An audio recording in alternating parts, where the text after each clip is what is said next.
It was the last day of April. I woke up bright and early with a family of stuffed animal on my face. A bottle of ink laid sideways at the foot of my bed, its content bleeding through the finest woolen rug. An assortment of paper, no doubt belonging to the top of my bedside cabinet, scattered around. Judging from the state of disarray my room was in, Milady was half barged in and tried to stir me from my slumber. Fortunately, I had not a lot in my room, save for the barren wooden desk and a small assortment of writing supplies, or the damage would be more extensive and painful to clean up. The task of a personal attendant afforded me most of the luxuries enjoyed by my lady, so I had little wants in material possessions. Unfortunately, Milady could also be a headache to deal with sometimes. She couldn't really blame me for sleeping so soundly. The amount of work we had yesterday was so overwhelming. I excused myself once we were finished making this old mansion decently comfortable. I could only guess what brought Milady to feel like vacationing here all of a sudden, but none of us was ever privy to Milady's whim, not even me, her personal attendant. No matter what, I'd rather not stir her anger in the beginning of her vacation, especially since I was about to deliver a lecture I knew she wouldn't like, so I better meet her soon. I got myself ready in no time, and an ability honed over the years of serving a quick-tempered princess. Glancing at the clock, I guessed she would be around the drawing room right now, probably grumbling, and what would take me so long? On the other hand, I still had my duties for the day, and I needed to make sure the servants had everything prepared for our upcoming excursion. It was unlikely for the milady to stay in the house all day now we had come all the way here. What came first? I would make my rounds to the servants before looking for her. She was likely to be angry if she found me talking to anyone else before her, but she would be angrier still if her favorite cake wasn't included in it for tea time. I should grab some small treats along the way. If I was lucky, there might be macaroons hiding in the kitchen. Perhaps that would quell her a bit. The servants' quarter was already abuzz with activity. The maids liked to hang around socializing before scattering out to their respective stations, so the room was as good as any pub to catch the newest gossip in town. The gardener said someone watched him through the bushes. My, how scary! I wonder who broke in. That's old Joe we're talking about here. Blind as bat. Can't tell a rock from a man. No one's coming in, but he's bored out of his mind. Bless me, he didn't sound so deranged. Was a pretty lady, he said. Long auburn hair, fancy clothes. I dare say he's describing an affair he hopes he's having. Mr. Chattis, I managed to order a picnic basket to be ready for tea time. Another servant was to fetch the governess from the town. A seamstress would be summoned tomorrow to fit Milady for her summer dresses. The stable master caught in sick for today and sent for his son to work in his place. Finally, I only had to talk with one more person. I'm a bit concerned about Milady. It's always almost difficult around this age, little girls and their temperaments. She's been showing signs of great talent. We have to find a suitable person soon. And we have it down pat. Yes, yes, Lord Ellsworth will be most delighted, I assure you. Unfortunately, Lord Ellsworth wouldn't be here for another 2 days. Could you run it with me later today? If you say so, monsieur. If you say so, say the invitation. I had no time to put in another word before a maid I hadn't seen came rushing to her room. Her apron was crumpled and her hair tousled in loose braids. She was late. Everyone was supposed to be here 10 minutes ago. "Oh, there you are, sir," said the maid, breathless. "Milady's waiting for you in the waiting room. She sounds most displeased." There was a strange lilt in her voice, a quiver when her hesitance showed through. With that and the "Sir, she must be the new girl arriving just this morning. How unfortunate for her to run to Milady so early." I was just about to tell her to sit down and collect herself a bit, when suddenly there was a loud clatter. The girl had accidentally elbowed a stack of decorative plates in her hurried moves, sending them to the floor. Now seemed horribly scarred. She wasn't having quite a fine morning, this poor girl. I sent the servant to fetch her drink, and placated her with a smile I hoped reassuring. "It's all right. I will be there soon. Now, would you help yourself around the kitchen? Feel free to have as much of tea as you want to calm your nerves." She nodded, clearly glad not having to return to Milady any time soon. I would have to tell her the proper way to address me later, but I suppose the older maids would take care of that. I drew my breath and turned to the drawing room. I found her in the drawing room as expected, bawling in the corner like a plump hamster. The chambermaid had her dressed in cheerful yellow with delicate white hemlines, her hair plaited in daffodils, in direct contrast to her fuming countenance. Like any self-respecting noblewoman, her gown featured layers and layers of intricate laceworks, which I suspect would be mostly torn by the end of the day. She had clearly decided that she would pretend to ignore me, a course of action I had known to recognize over the years. Her breakfast was laid untouched on the table before her, a hearty assortment of berries, croissants, meat pie, and a jug of fresh milk. I took a seat across her. She was still pouting, holding out the macaroons like a peace offering. I leveled my eyes to meet hers and wore my most patient smile.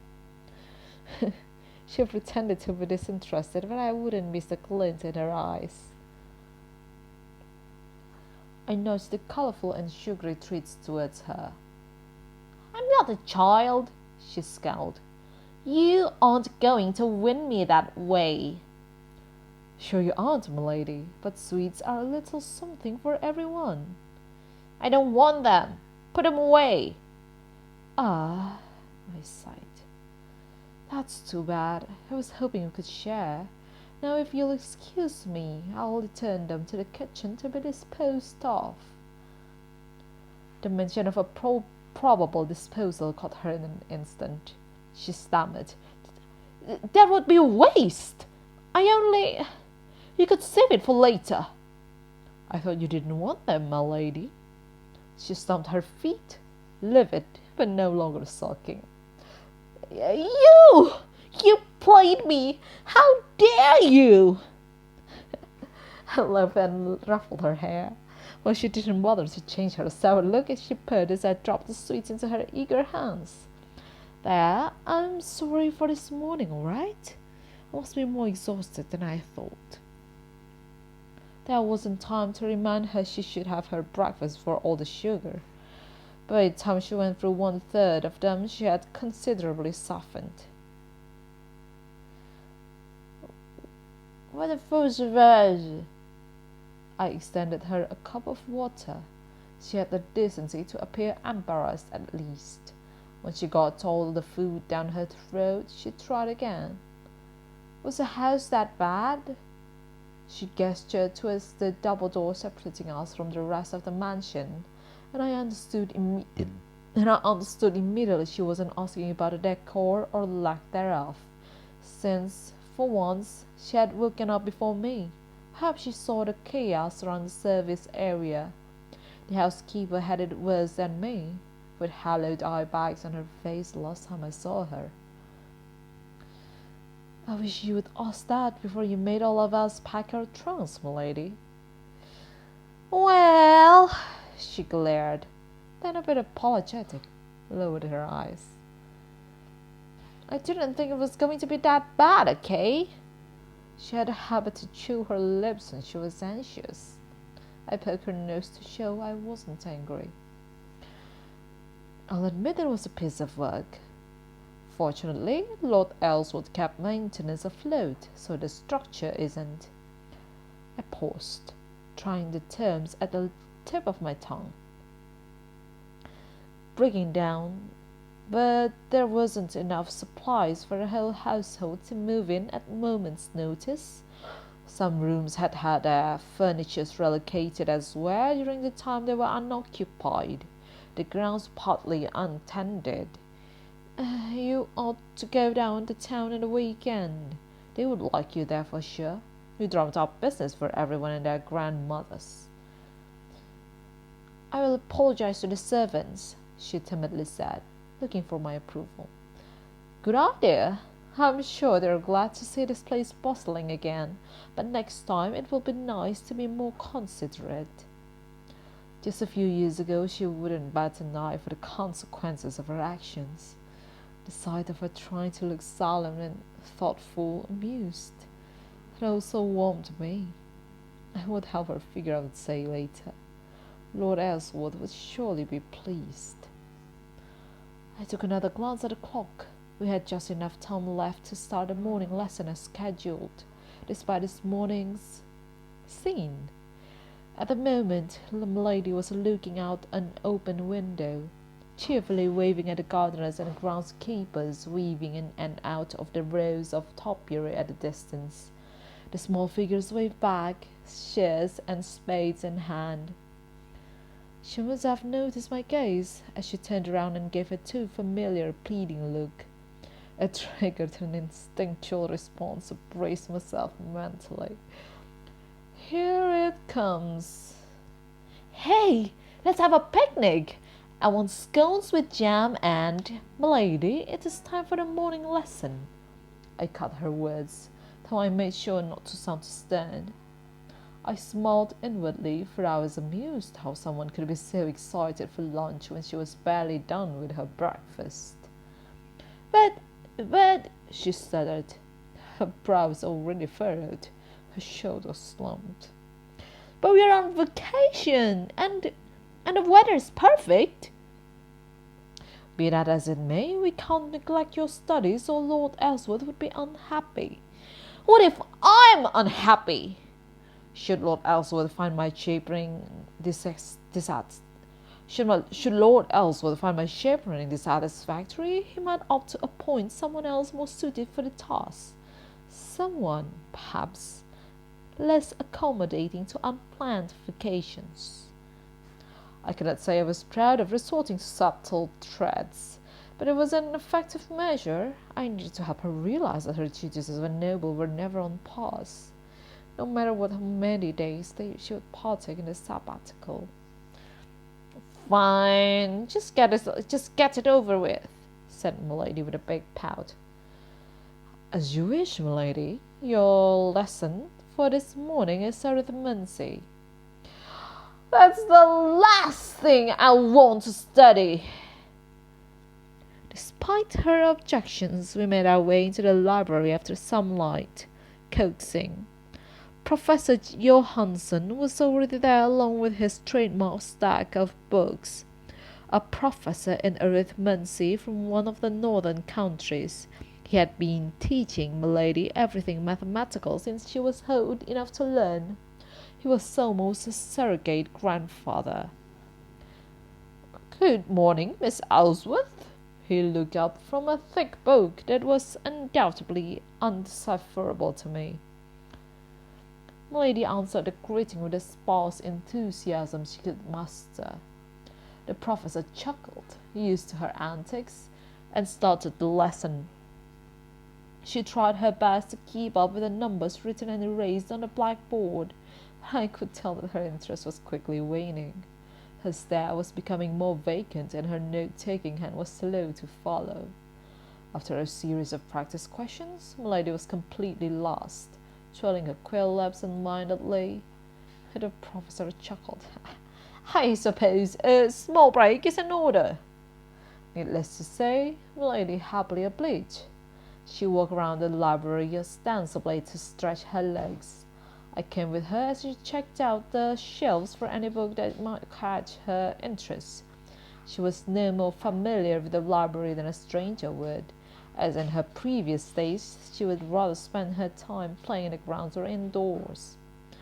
She picked up one book at random, glanced at the title, Principles of Thaumaturgy, and put it back away. Lady's eyes finally settled on an orrery tucked inside the bottommost shelf of a big wooden bookcase toward the far end of the library. Carefully, she took it out and placed it on a nearby table. Whoa! Her eyes widened at the wooden discs and bands carefully pieced together to make a concentric arrangement with a metallic orb at the center. She turned to me, her mouth agape in awe. Hey, what is this for? It is a model of the solar system, I said confidently. That is correct. It's an old model, but it is very well made. Professor Johansen had joined us in our little recursion, only a few steps behind. I didn't know a man could walk so silently. You surprise me, Professor, said Milady. I agreed wordlessly. I do apologize, but it is a truly remarkable object, built by craftsmen based on our understanding of the heavens above. It really makes me think of how small we are compared to the universe. He nodded sagely, clearly admiring his own words. Milady's eyes widened even more. She very gingerly put her finger on one of the outer discs and traced its arc, beginning from the top. This is quite fine, is it not? How do they figure out how to measure the sky? Do they have extraordinarily big protractor? Oh, it should have a lot, replied Professor Johansen, highly amused. But no, astronomers and mathematicians, such as myself, use the principles of mathematics to measure how the planets move, and we figure out their position relative to one another. Whoa!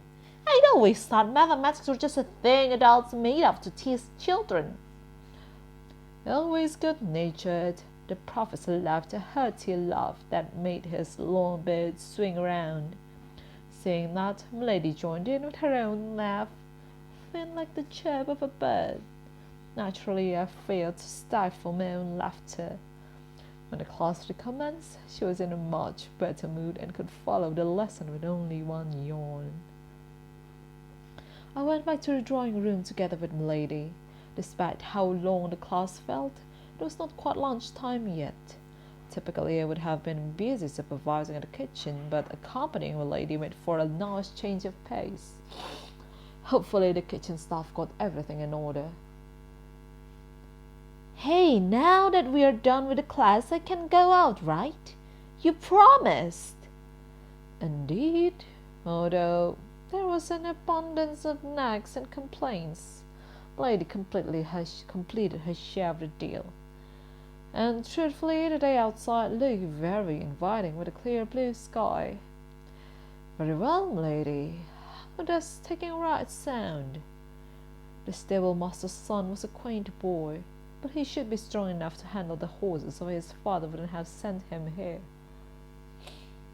I'd have to send something to the stable-master. The stable-master... Go to the servants' quarters before you leave for the day. I will have them prepare something for your father. The boy beamed at the prospect, showing a toothy grin. Then, almost as if he had just noticed, Milady schooled his expression but to what he deemed professional. He bowed so deep he might have strained his neck. I got to hand it to the boy. Maybe it would be easier for Milady to learn responsible conduct from someone her age. But Milady has already diverted her attention elsewhere. Her pony Josephine neighed at the sight of her mistress, who had taken over the comb and caressed it lovingly. For all brushes she had in her, she had never treated Josephine with anything but utmost care. A colt and a stallion joke their heads when Milady fetched a pair of bright orange carrots, perhaps green with envy. "Where do you suggest we go?" I asked the stable boy. I had only been here once before, and that was when Lady Ellsworth was still alive. Preview of the richness of this estate was accessible even through the windows of our rooms, with lush rolling hills as far as eyes could see, wooden ancient groves that might hide a treasure or two, and several miniature lakes with crisp blue water. There was so much to see, now that I had time to think about it, and I had no idea where to start. He jumped a bit, apparently not ready to be asked a question of such importance, and stammered, "You asked that, you asked that bloomin' sire, and m'lady will like that very much, methinks. It have to be 10 minutes on horseback, very close." This finally gained m'lady's attention. Her ears spoke when she was excited, a trait she comically shared with Josephine. "Oh, the Asters! Come, let us have our picnic there." When she had her eyes and heart set on something that way, gleaming as if she was surrounded by dazzling starlight, there was no saying no. She wouldn't even listen if there were something else in the 100 acres of the estate. I wasn't going to deny her the fun, though, not when she had behaved very well for her lesson. "All right," I laughed. "Get on, Josephine. I'll be right behind you." She need not be told twice. "By way, sire," called the stable boy. He seemed a bit fidgety. "Don't want to trouble you, but somebody searching them horses. That didn't tell me nothing but this." I raised my eyebrows. We hadn't been around for a while. There was a chance some curious villagers broke in. I tried not to think about it too much, but I wrote him a letter to the guard just to be sure. The stable boy handed me a black mare along with a general overview of the surrounding hill, and off we went. We found the Asters quickly enough, dotted in the meadow by the lakeside, grown under an umbrella of puffy white clouds. The usually unassuming flower formed a centerpiece to the picture as a whole.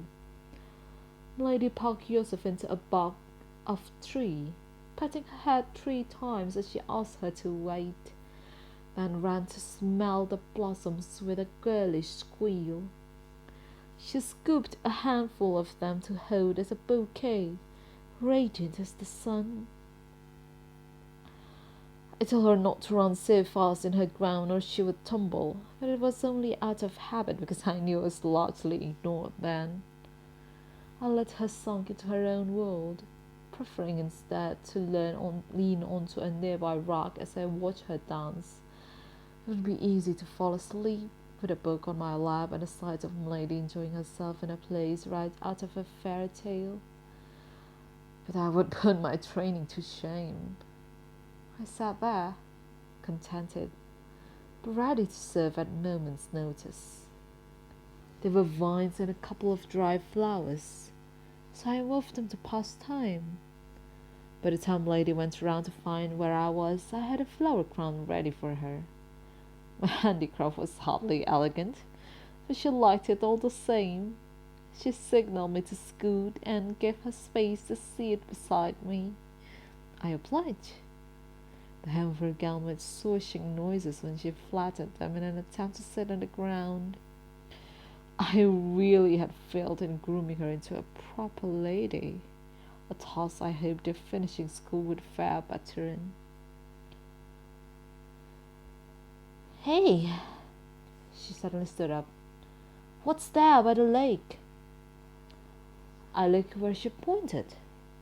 It was hard to see in the light of day, but a row of magnolias provided just enough shade for us to make out a small cluster of floating lanterns. Only they weren't lanterns.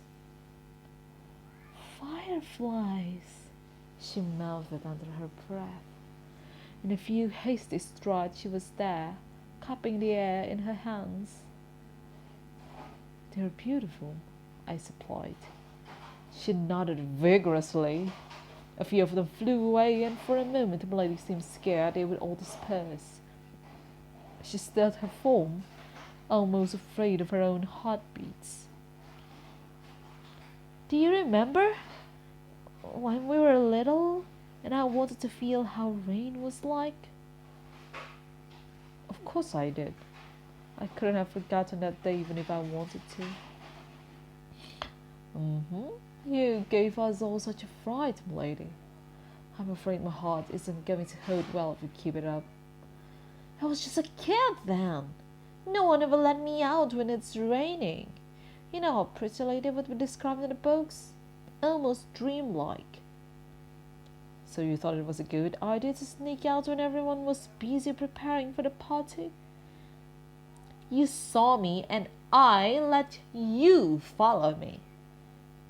I had little choice in that regard, milady. And we had our grand adventure too. You were just excited as I was to be able to explore the town.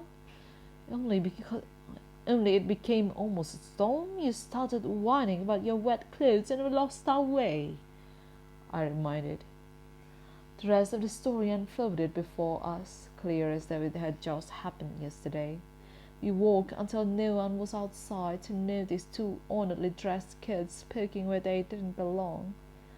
The rain, which had started as something light and airy, had transformed into a harsh torrent of liquid needles. With visibility going lower and lower, we were forced to stop by the side of a foreign stone bridge, where we huddled close until help came, our umbrellas bobbing up and down as the gust changed directions. After a while the rain slowed, but we were already too soaked and dazed to move. That was when we saw them, a group of fireflies gathering under the bridge, our beacon amidst the darkened sky. They were dancing, sometimes slow and smooth, sometimes wild in revel, every motion reflected on the water beneath them. We couldn't look away. Now that I think about it, that's quite surreal, no?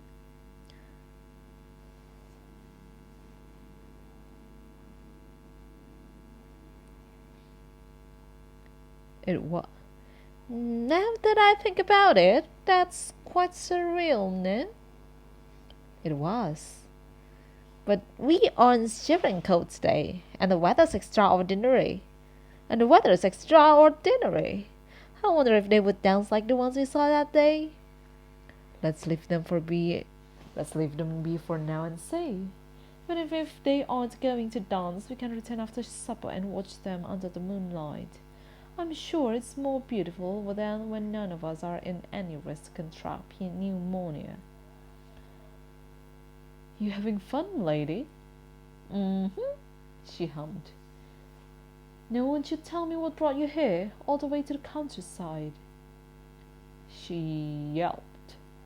It might only be a figment of my imagination, but for a split second I swore her cheeks were turning pinkish. Perhaps it was the heat. Promise me you won't be mad? Laugh? Oh, you would. You would laugh at me. Huh?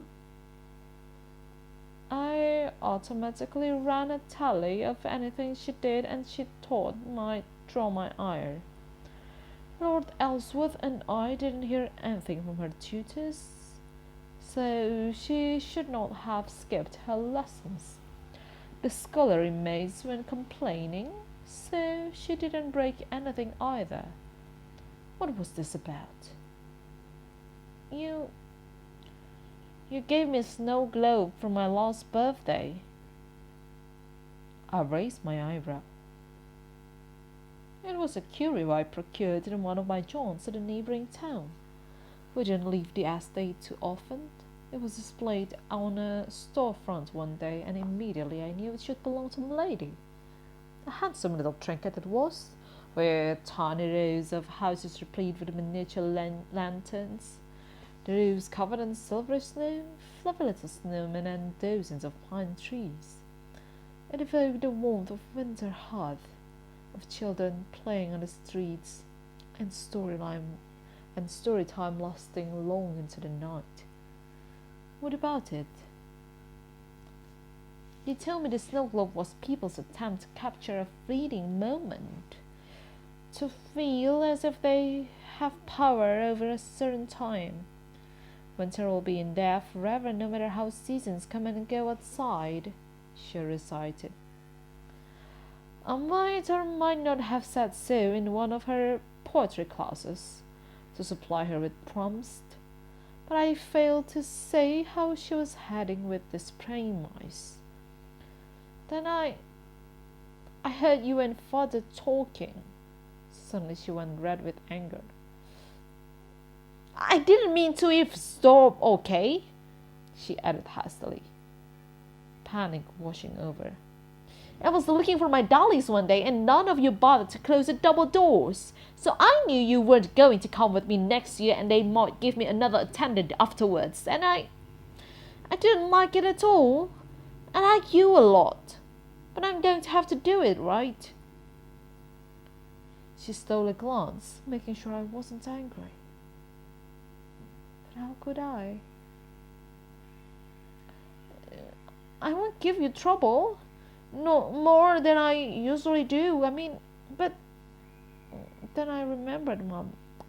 I went to this place back when I was still very little. Mom said Esther means remembrance, and even if I leave, I want this summer to remember. The rest of the stories came in bits and pieces, and I was afraid she would cry. So I put a hand on her head. Shh, get it. She heaved a long sigh. Better now? She nodded.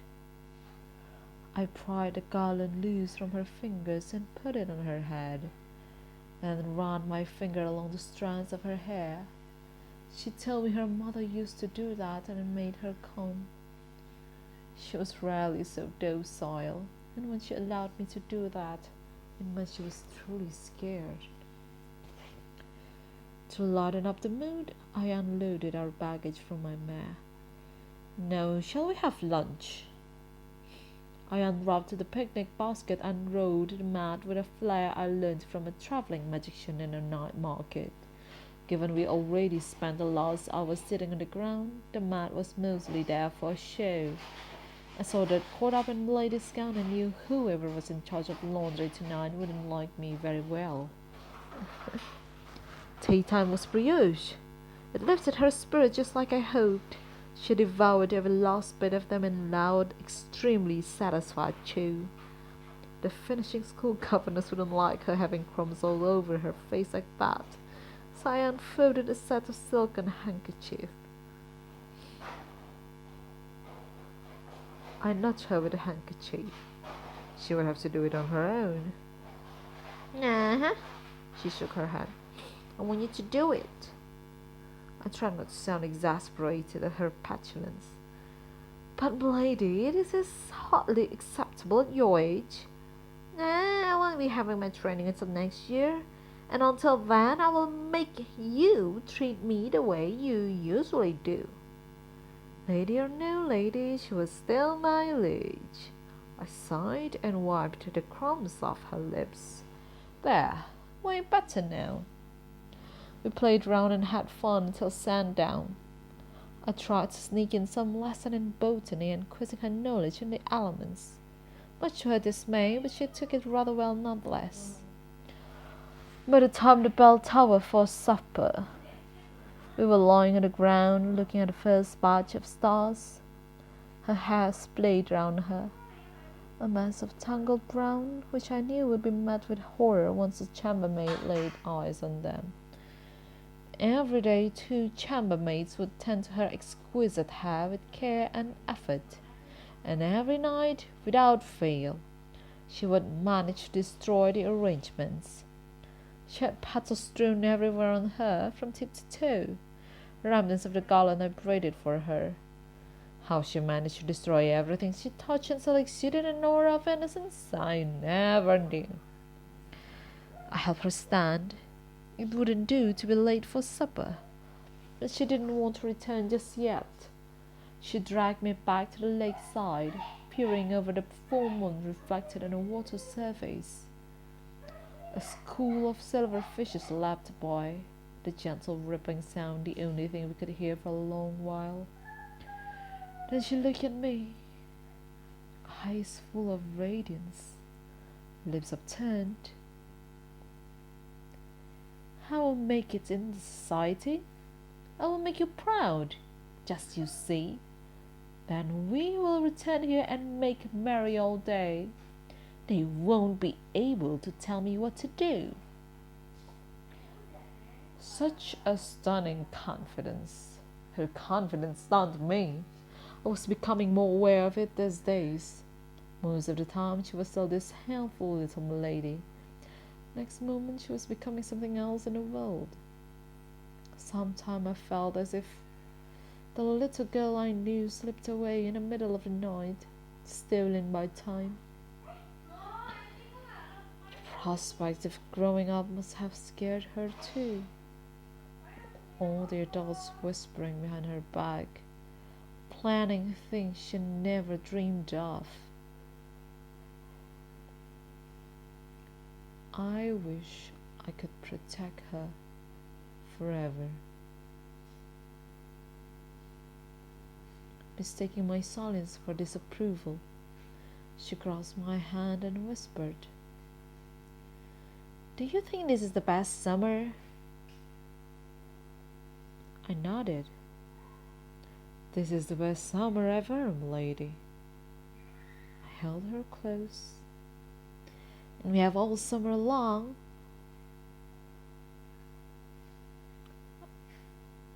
"And we have all summer long."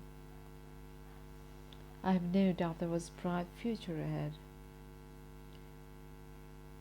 "Promise me you're not going to leave me alone." "As long as I'm permitted to be by your side, m'lady." Our reflections swayed, silvery, shimmering, but we were not alone. Somebody saw a woman in the estate. Somebody saw a woman in the estate. Somebody saw a woman in the estate.